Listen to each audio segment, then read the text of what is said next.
is ABC-7 at 10. Good evening, I'm Rick Cabrera. The Homeland Security Department will not shut down, at least for another week. The House was able to pass a last-minute stopgap funding bill just hours before a midnight deadline. The measure now goes to President Barack Obama for his signature.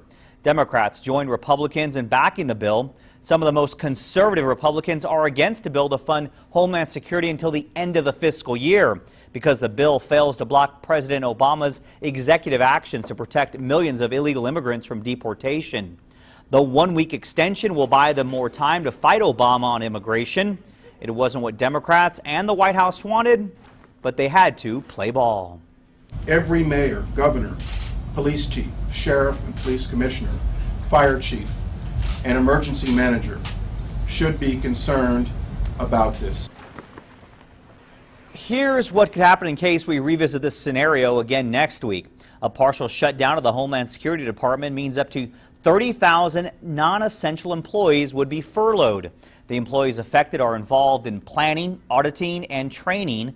Those who would keep on working despite a partial shutdown include Border Patrol agents, airport security agents, the Secret Service, customs officers, and ICE agents. After months of uncertainty over its future, the El Paso Children's Hospital has a new leader. The hospital announced today it has hired a new permanent CEO, Mark Erbers. He brings 25 years of experience in the healthcare industry, including work as a chief financial officer for both nonprofit and for-profit hospitals. Erbers will need that experience. He has taken over a hospital with a $91 million debt with the county hospital, University Medical Center. Erbers' hiring comes as Children's deadline to accept UMC's terms to manage that debt expired. University Medical Center Board Chair William Hansen said in a statement, quote, UMC has provided services Children's abruptly stopped paying for, but continue to utilize. As of March 25th, UMC will cease providing certain non-clinical services. Attempts by ABC-7 to reach Children's Hospital's board chair, Rosemary Castillo, were unsuccessful today. Castillo has said previously the board had discussed possibly seeking bankruptcy protection. Today, ABC-7 spoke with the mother of a teenage chemotherapy patient at Children's. She's concerned the hospital could be forced to close its doors. We really need the hospital here. I mean, there have been so many times when people have had to leave town, and the hospital's been great. I mean, the services here are wonderful, the people are great, and we just don't want anything to stop. I'd rather stay here because my dad's here, my friends, my mom. It's easier than going out of town because we wouldn't be able to be here with my family. If it goes bankrupt, I mean, that could change. So does that concern you? Yeah, because I really don't want to have to go out of town, but if we do, then we have to, and my mom's not going to be able to work. In a fact sheet sent to ABC-7 today, University Medical Center states the debt accumulated by El Paso Children's Hospital is not in dispute, and any reports the debt is being disputed are either wrong or misleading. According to the fact sheet, both UMC and Children's have certified and signed documents the debt accumulated through September 2014 is $81.3 million. UMC says the debt was reported to auditors and has since continued to accumulate to more than $91 million. And new tonight, global agency Fitch Ratings says there is the strong probability of a negative rating change for several El Paso County Hospital District bonds. The district oversees University Medical Center. Fitch Ratings has two main concerns. One, the uncertainty over El Paso Children's Hospital's debt. And two, recent public announcements from El Paso Children's regarding possible bankruptcy protection to avoid a takeover by UMC. Fitch Ratings says this highlights a lack of ability to resolve organizational differences. In August of 2014, Fitch downgraded the hospital district's rating from a AA to AA-. Again, there is a possibility the rating could be downgraded again, this time from AA- to A+. A low rating will make it harder for the county hospital district to issue bonds in the future. To storm track weather now, a cold and windy evening here in the borderland, but that's not stopping these shoppers. These El Pasoans bundled up to stay warm while shopping at the fountains at Farah. Doppler is here now with a look at what to expect this weekend. Doppler? Yeah, we certainly told everybody heading out tonight to bundle up because, boy, those winds meant business, and certainly we have a lot of cold air in place. Let me show you the temperatures. Here we are going into the month of March, and we're looking at temps in the 30s. And look at the wind chills right next to it. It's 31. It's below freezing now at the airport, and it feels like 24. 34 in Las Cruces feels like 25, and I know you're looking up there in Ruidoso. It's 14, and it feels like 5 degrees up there, 35 at Truth of Consequences. Well, we're not the only ones shivering. Look at Amarillo. They're at 11. Dallas at 26. Along the Riverwalk in San Antonio, they're 34. Look at Midland, 19. Austin at 32. It is cold across the state. We have 22 in Albuquerque with snow.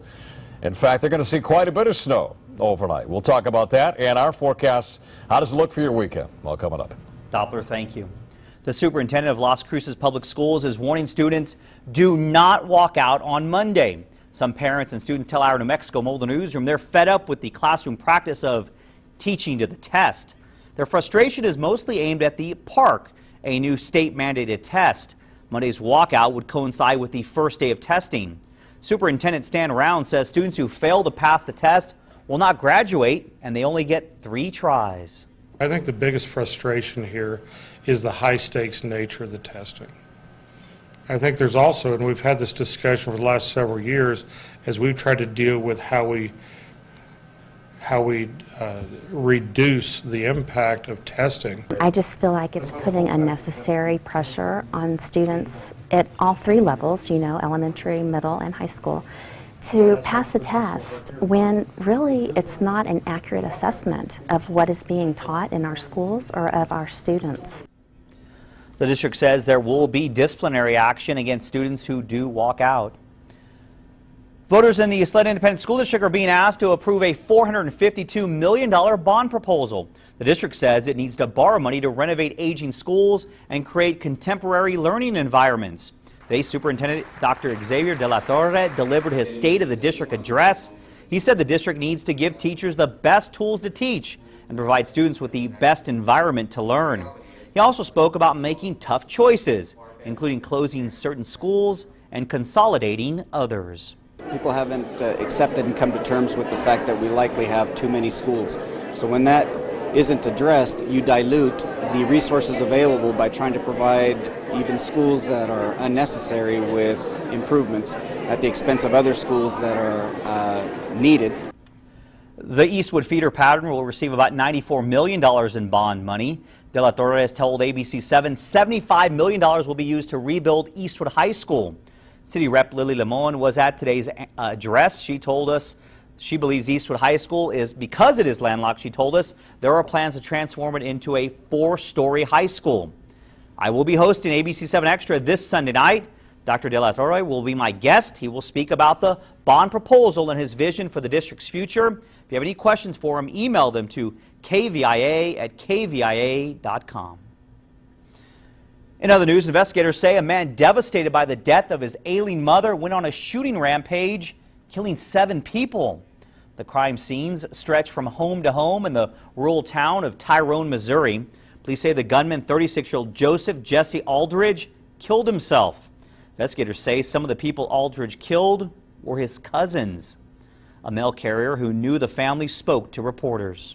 I knew every one of them. It's just devastating. So sad. So sad. Police say a girl inside one of those homes called 911 for help. She was not hurt. New at 10, a Senate-approved proposal to ban coyote killing contests in New Mexico has stalled in the State House. That chamber's Agriculture, Water, and Wildlife Committee voted to kill the proposal today. This past December, our New Mexico Mobile Newsroom recorded this video of nearly 40 slain coyotes. A man found them skinned and left to rot in a desert area just west of the Las Cruces airport. Critics of the proposal to ban the contest say rural landowners and ranchers have a right to control coyote populations. Kevin Bixby disagrees. ABC-7 spoke with the executive director of the Southwest Environmental Center last year. He said the coyotes seen in this video were probably killed during a contest. These contests are a waste. They promote an attitude of disrespect for life. It's basically people that like to kill living things using animals as live targets. It has nothing to do with ethical hunting. The coyotes aren't eaten. In most cases, the fur is not taken.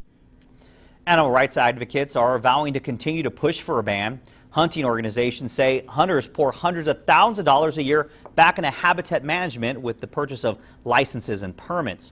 They also say they contribute millions into the local economy when they buy hunting and camping supplies, and also by staying and eating at local hotels and restaurants. Last night, we reported on allegations that several Parkland High School teachers may have violated the district's drug use policy. We implied that the Sleda School District was not forthcoming in its response to our request for information. That was not the case, and we apologize. Millions of students across the U.S. are eagerly anticipating spring break up ahead, why Mexico is a top destination for college students despite travel warnings. Doppler? Well, we're certainly tracking some pretty chilly temperatures out there and the winds. How long will these winds last? Will they continue through the weekend? It's coming up next.